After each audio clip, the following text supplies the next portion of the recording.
All right, everybody, welcome to Control+M Presents. Today we're going to be talking about purchasing price unit conversions.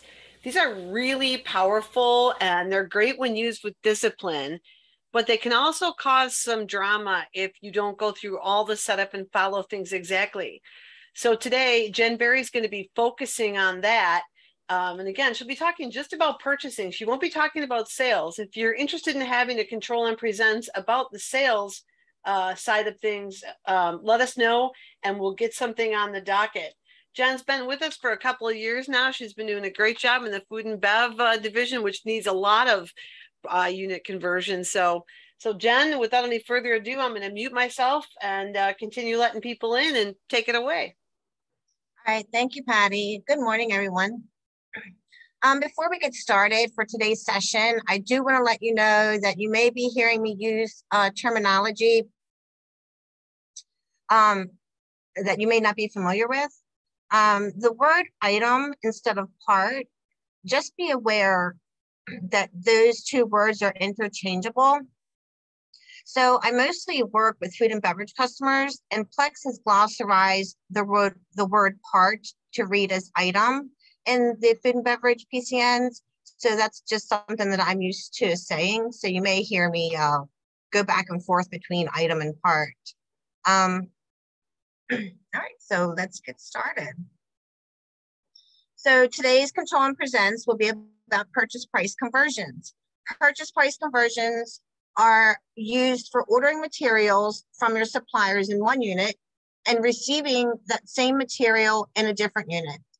For example, you may have your inventory in pounds, but your supplier will price that material by the case. So you would want to enter a purchase order for your supplier in the case quantity and the case price, and then upon receipt in Plex, it will be converted to your inventory quantity. So this is what we'll be taking a look at today. For today's agenda, I will be showing you a list of required settings. I will show you how to create global unit conversions, how to assign unit conversions to your part records, and how you would add your supplier price setup with a price conversion. I'll be showing you screenshots along the way of these processes, as well as screenshots for creating the purchase order, receiving the purchase order, and then looking at the costing and inventory results. After the slideshow, I'll be doing a live demo of each of these, and then at the end, we will have a Q&A. So here I have listed some settings that are required in order for the price conversions to work in Plex. Now, I'm not going to go through each one that I have listed here. If you can always come back to this recording and capture a screenshot, or if you prefer, you can request the slide deck and we can email that to you. My email address is at the bottom of each of these slides if you need it. Here are some more settings that will complete our list. Both of these slides are settings that are required. These are not optional. If you do not enable them, this process will not work. There is one setting on this list that I do want to talk about, and that is the last one. The setting called Receiving Unit Conversion Used. If you have this setting turned on in your PCN, this will immensely conflict with the price conversion setup. This is required to be turned off. Otherwise, the cost tracking will not calculate properly, and your purchase orders will not close, and your releases will show as partial receipts. This setting is kind of like a tricky one because it really does sound like a setting that you would need for conversions, but we learned the hard way that it's not required. So this is a 4-step process to get everything functioning properly. This may seem like a lot of work, but it's a once and done setup for your parts. You can also, to minimize your time, you can do uploads for your part unit conversions and your supplier part prices.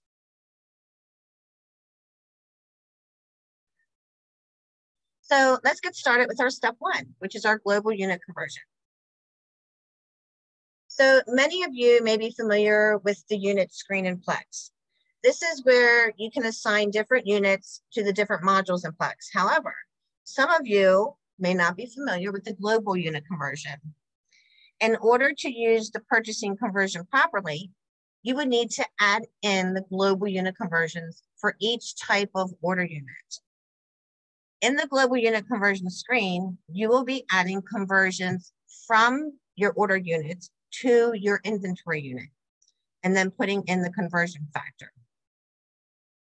This step is directly linked to conversions for cost structure. If this is not done, your cost structure will not recalc properly. It will actually show your cost as the order unit cost instead of your inventory unit cost. This is not something that you would want to happen, as it would overstate your material cost at Plex. So here on this slide, you can see that my global unit conversion that I entered, my unit number 1 as case 50, my unit number 2 as pounds, and my conversion is 50. So this is telling Plex that I want to convert a case into pounds, and that there are 50 pounds in that case.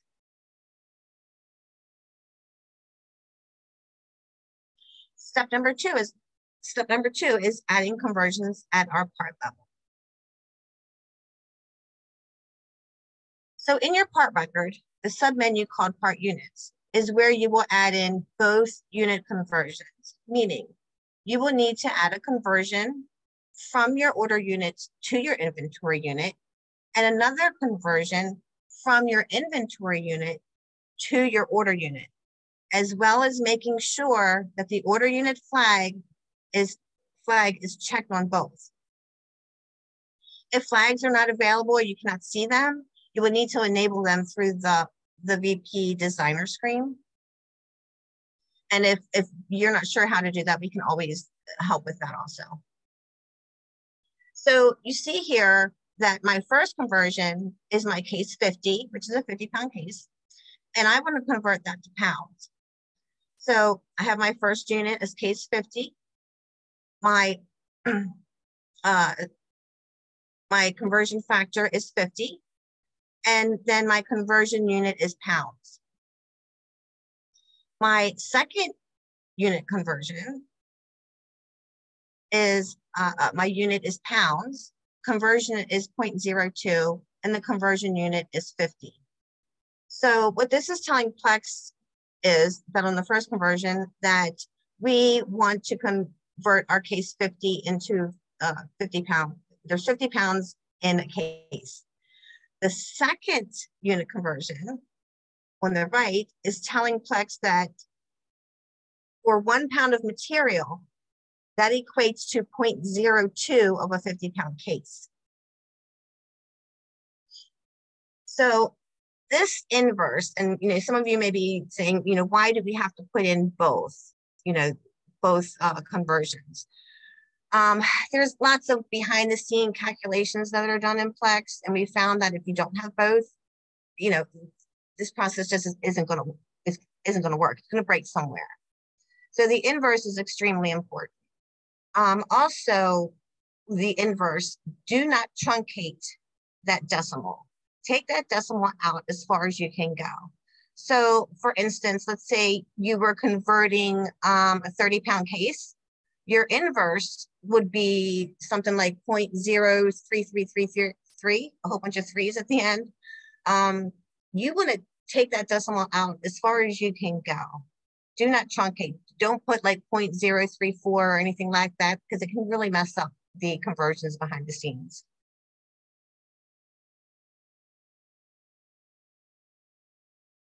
Okay, and this is what it would look like once you have entered those conversions on your part unit submenu.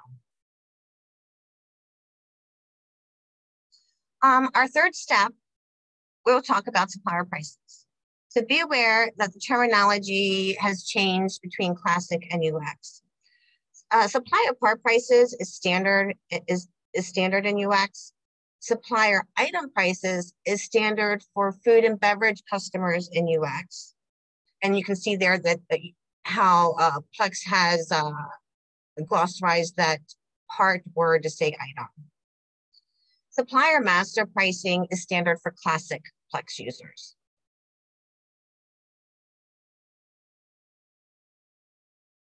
So there are two options for supplier pricing in Plex. The first one is your supplier part prices. And with this, the proper setup would be that you would have to have the part unit conversions at the part level associated to each item, as well as the approved supplier conversion at the parts routing, approved supplier link. If you're not using supplier part prices and you are using pricing at the routing, then you would only need the conversion to be placed on the approved supplier link at the routing menu.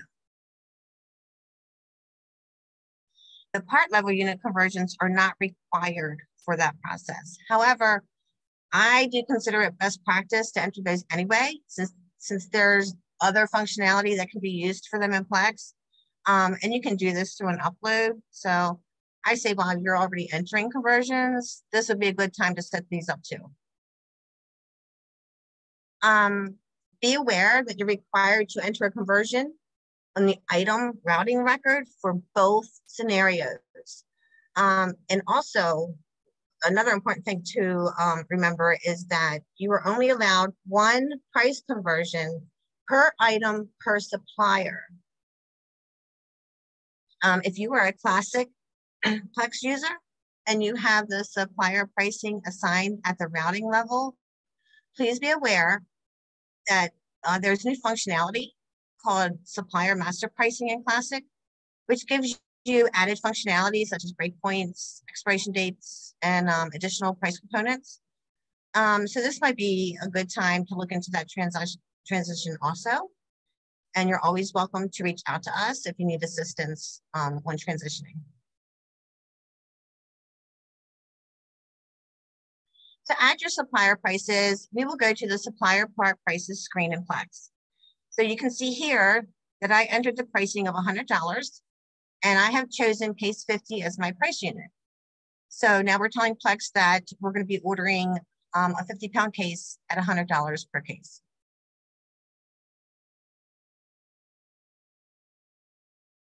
Our fourth and final step in the process is adding that price conversion to our supplier pricing.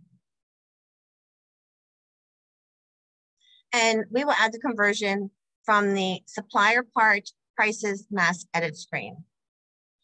I have edited a conversion of 50 for my 50-pound case in the price conversion column next to my supplier price record. If this step is missed, the order quantity will not convert to the inventory quantity at the receiving process. So this is a very, very important step that we cannot miss on this setup.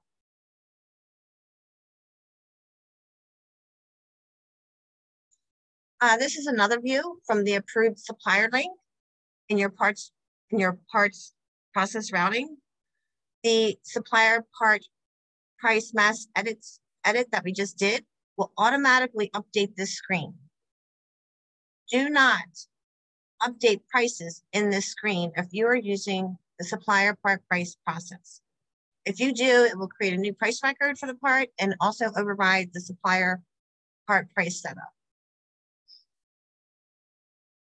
So basically this screen, I'm just going to say this would just be like a viewing screen.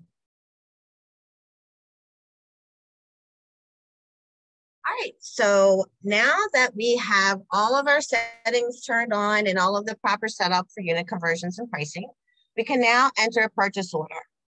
Purchase orders are entered the same way. The only difference that you will see is that when it comes to the line item, Plex will pull in your pricing based on the order unit that you created for your part from your supplier price. So you can see here that Plex has pulled in my case 50 price of $100 per case. When we enter the release line for the purchase order, We will be ordering in our case quantity, so we will no longer need to order in the inventory quantity.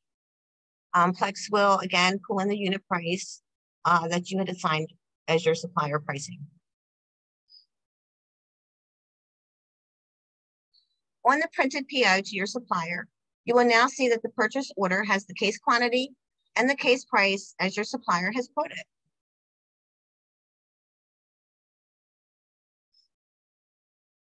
All right, so now that we have created our purchase order, it's time to receive it. So I will be using the master receiving portal for this example. The master receiving portal is a little nugget not well known to customers. This screen will direct you to the proper receiving screen based on the PO type. So for instance, if you were receiving a supply item, it would direct you to the general receiving screen. You will see here that it will direct me to the receive part screen after I enter my PO number.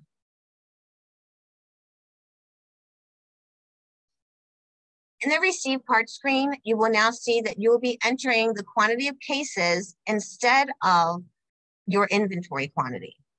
When you enter the order quantity that you're receiving, Plex will convert that to the inventory quantity on the line below.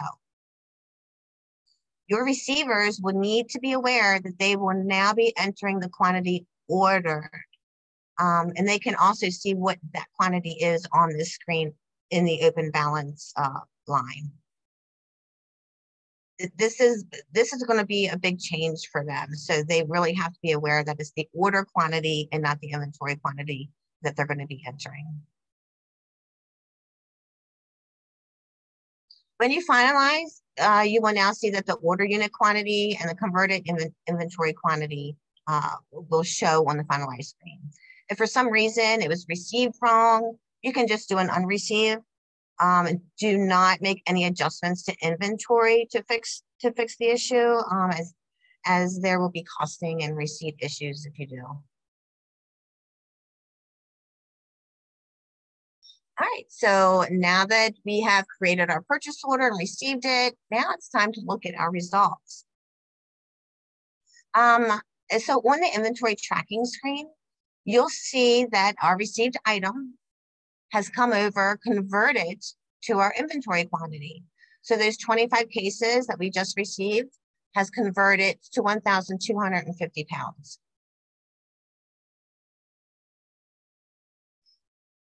For our purchase order results, you can see that the release on the PO has been fully received at 25 cases, and the PO itself has changed status to received. So therefore it's closed. Now, this screen, when we take a look at our costing, and this is our cost tracking screen, you will see that the unit is in your inventory unit. This screen is hard-coded to show the inventory unit. However, the calculations for pricing will be accurate. So you see that the quantity of 25 is your order unit. The unit cost of 100 is your order unit cost, and then our extended cost at $2,500. So just be aware that the unit field will still show the inventory unit, even though the cost is in the order unit. In a few more slides, I'll be showing you what this cost tracking will look like when you're depleting the material for a production job.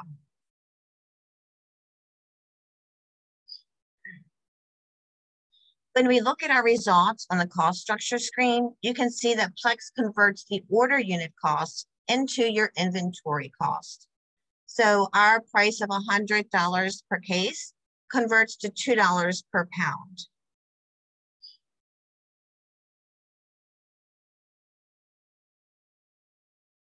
So even though I will not be going over a production record in my live demo, I did want to show you what it would look like for your costing and inventory.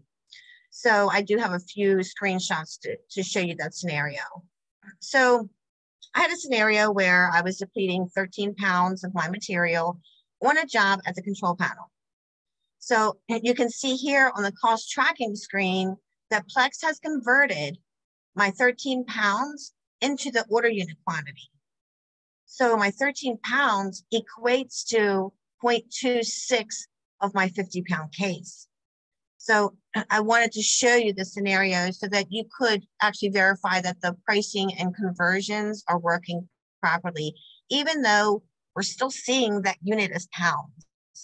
And this is the same unit issue that I referred to in my earlier slide, that unit, your inventory unit is hard-coded in the cost tracking report.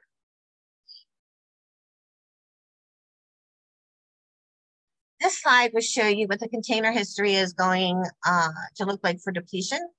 So even though our costing is still in that order unit quantity, our inventory is going to be depleting as it should in your inventory unit quantity.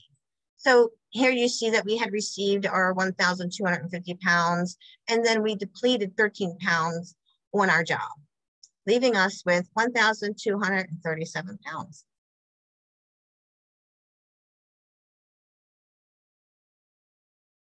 So this concludes the slide deck screenshots for our process. Just a reminder that when you set this up in your PCN, remember, test, test, test. You can never test enough. And review all of those results before you go live with this process. One missed setting can throw off the entire functionality and really mess up inventory and costing. All right, so I guess I'm ready to do a live demo. Again, in my live demo, I'll be setting up the global unit conversion, assigning part unit conversions, supplier price, the price conversion.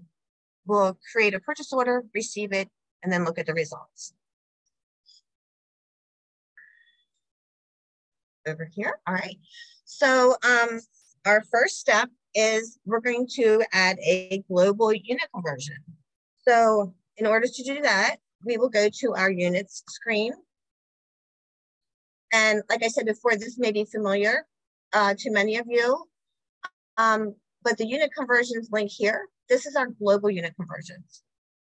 So if we drill into this, and you can see that I do have some up just to show you some kind of maybe scenarios of different conversions. And we're looking at a food and beverage PCN right now.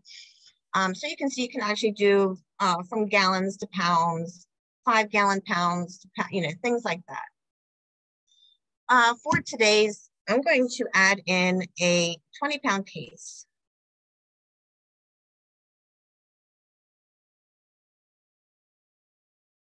For my example. So and always your unit 1 is always going to be that order unit. And unit 2 is always going to be your inventory unit. And then your conversion. And it's as simple as that. Now we can go to our step 2 and go to our and add our unit conversions at the part level. So I am using celery today for my part. And I'm going to come into the part record and go to my sub-menu called item units. And here you see that glossarized item units. For others, it may say part units. And now I'm going to add in both of those conversions. So I'm going to do my case 20. My conversion will be 20 pounds. And I want to make sure I have my order unit checked. It's okay. So you can see that there's 20 pounds per case. Now I need to add my inverse.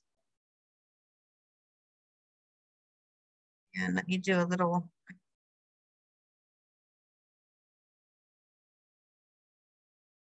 .05. All right, so now I need my pounds.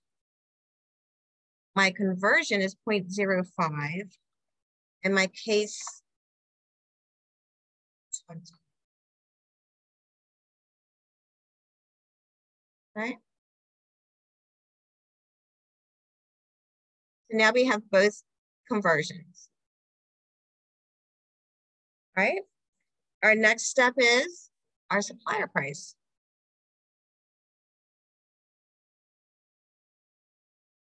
I'm going to go to supplier item prices or supplier part prices. And I'm going to add in my price for my celery. Pull in my item. I'll pull in my process step, which will be your receiving step. I can enter my supplier. And then you have options of entering, your supplier part number, transit times, lead times here. Down here at price unit, this is where we're going to pull in that case 20. Because this is where we're going to price it by the case. You also have on supplier part prices, you have effective dates and expiration dates and breakpoints. Here I'm going to put in my base price of, let's do $40. I'll say it's $40 a case. Okay. So now we have a record. Now we have our price record for celery at $40 per case, per 20-pound case. So our fourth step is we need to add a conversion to this price. So in order to do that, we will be doing that from the supplier item prices mass edit. And I can enter my celery item. And you can do this if you're doing like a bunch of items for a supplier, you can always pull in your supplier.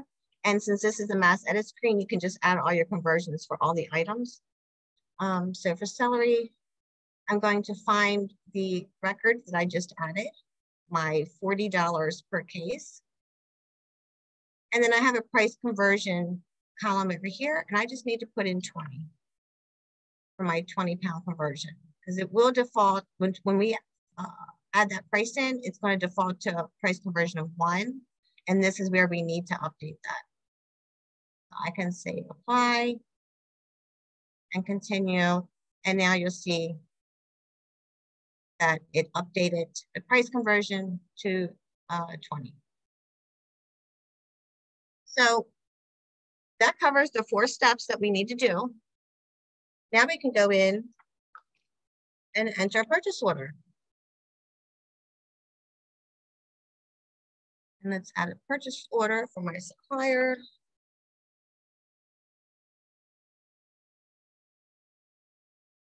And my item. And here is where you see it. Now it's going to automatically pull in that $40 per case price.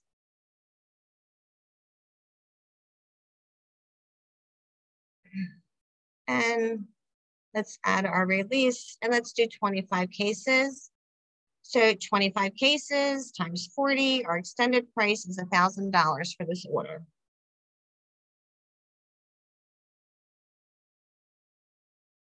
Apply, let me come here, release it, and then we can take a look at what our purchase order looks like.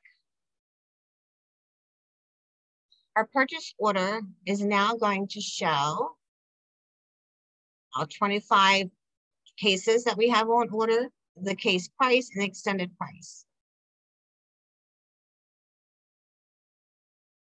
All right, so now we can receive it. So I'm going to, again, just like in my slideshow, use the master receiving portal.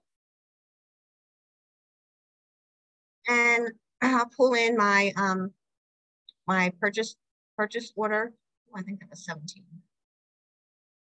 My purchase order, and it's going to, and this is where, if you had a purchase order and you weren't sure how to receive it, whether you need to do a general receiving or purchased item receiving, you can come here and it would direct you to the screen, to the exact screen that you need to use.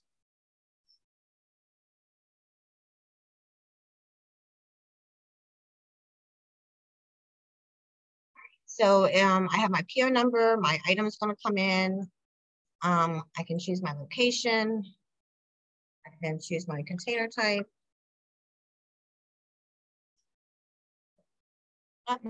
Number in here. All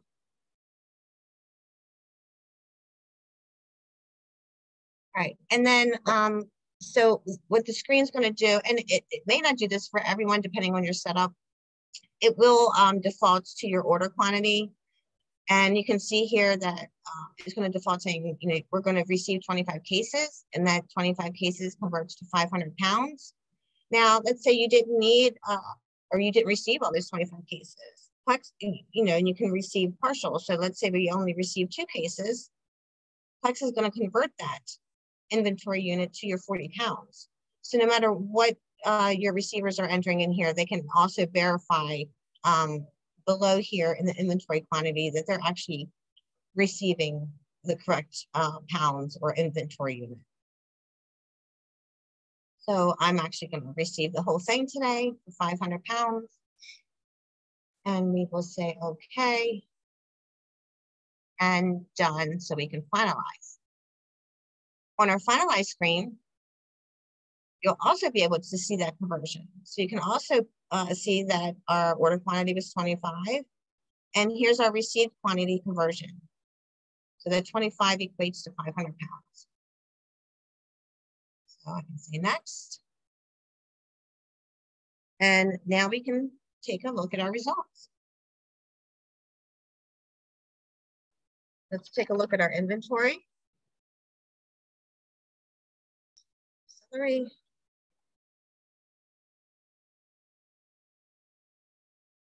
And here's our 500 pounds, our receipt converted. And let's take a look at our costing.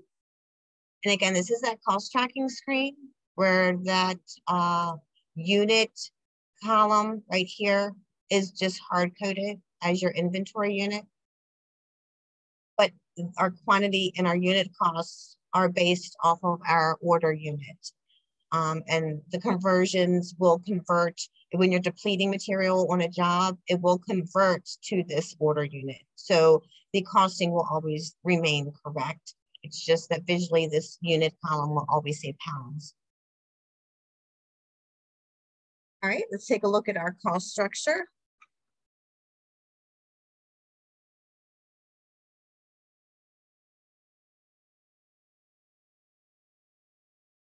Let's do a recap. And so now our cost should come through, yep, as $2 per pound. So our cost tracking will be showing in the cost, the order cost unit. Our cost structure is going to convert that to our inventory cost. So that's correct.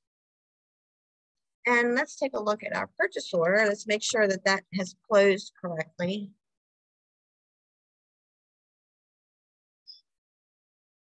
Here it is, 17. So we can see that, yes, it is in the received status, which means it is closed. If we look at our release line, you can see that the release line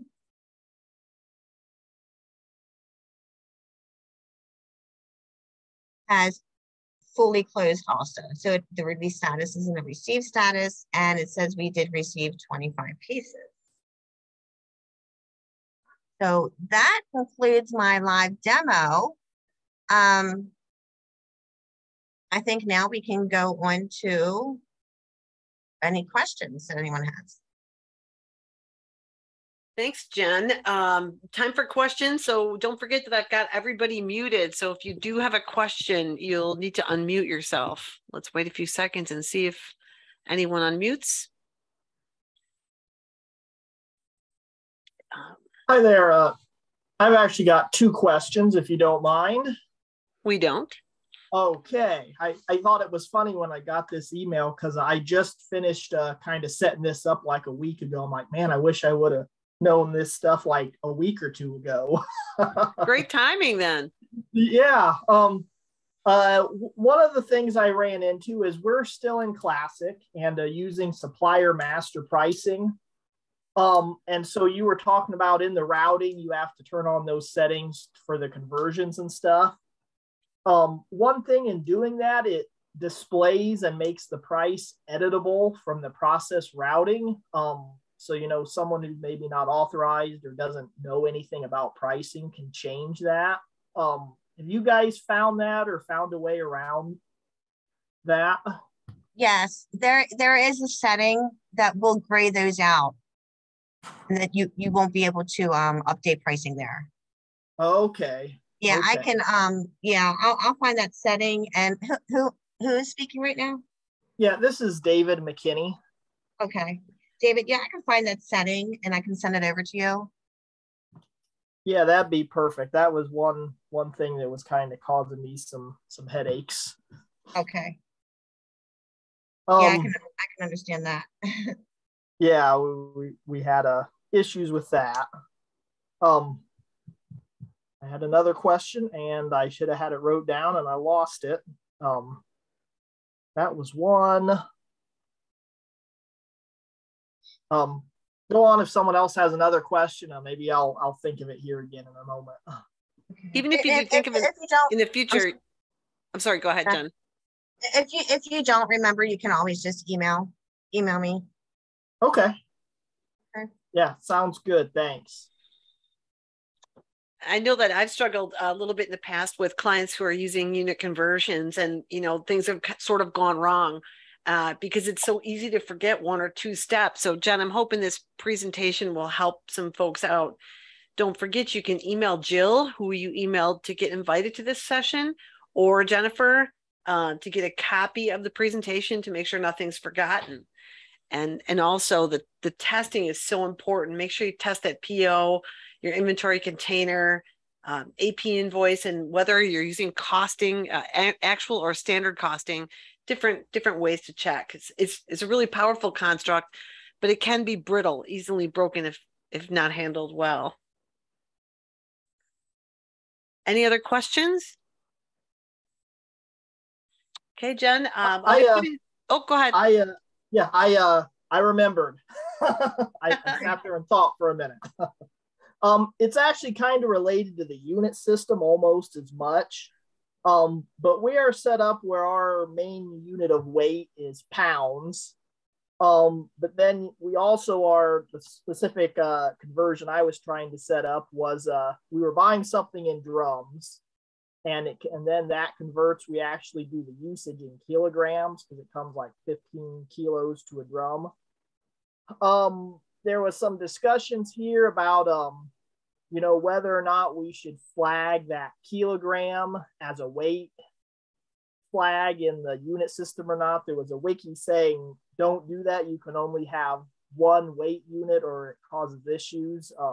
So I just kind of marked it as a piece unit in each, and it kind of seemed to work. Do you guys have any insight into that? Having more than one weight unit, or if that's necessary or bad? So are you saying that when you receive your item, you want it to show an inventory as kilograms? Yeah, that's right. Yep. So I would suggest setting it up on your routing as kilogram. Mm-hmm. Yep. And I did that and it did all seem to work. But then, some of the other, on the team here were a little worried that in the unit system, we didn't have kilograms marked as a weight unit. So when it shows up, I gotcha. I think, gosh, it's been a while since I've worked with that. I'd almost put in a case to Plex and say, hey, look, is this still an issue? Because I've seen that warning too, but we did some business with an international company that had to have inventory in both, kilos and pounds, and we were able to make everything work. So I think I'd ask Plex, put in a case. They'll be happy to help you out. Say, hey, look, why can't I have this? Because that warning has been out there since I've been working with Plex since 2007. It's quite possible that's a warning that's no longer valid. I'm glad you're reading it though. That's really good that you're watching those settings. I think there's a setting that allows you, and I don't know if you want to look it up and just maybe just do a search for weight. It allows you to do an alternate weight. And I can't remember what the setting is called. If I can probably look at it and I can email that to you too. Okay. Yeah. Now I don't know if that would resolve the problem, but that may be something you want to test out. Yep. Yeah, thanks. I'm kind of with you guys and you, Patty, that I think maybe it's not an issue anymore because I was doing a lot of community searches and some people are like, it used to be a problem, but I think we're doing it now and it's fine. So Yep. So that's all I had. So thanks for answering my questions, and thanks for walking us through this, because like you said, I hit my head for a while because I was missing like one small step that was causing me problems. So this would have been a big help.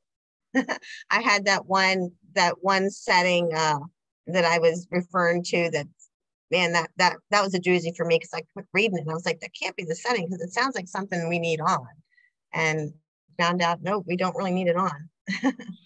You always got to remember, those are humans who wrote those settings descriptions a long time ago, before Plex had as many features as it does now. So good job. Jen, if you don't mind, can you pop over to the next slide? I'll be putting this recording out on YouTube a little bit later today, along with all the other videos that we have. If you like them when you watch them, please give us a thumbs up and subscribe, and keep incenting us to do this. So our next session is going to be 2 weeks from today, noon Eastern. We're going to talk about the proper ways to undo transactions in Plex. And yes, I know that you can always just change inventory quantities or poof inventory in, and that'll make everything okay. But it's not always the best way to undo transactions while maintaining depletion, traceability, and costing. So we're going to cover the best and easiest ways to undo things in Plex. So looking forward to having that session. That invite will go out in a few minutes. And thank you so very much for sharing part of your day with us. Have a great day. And thanks, Jen. Good presentation. All right. Thank you, everyone.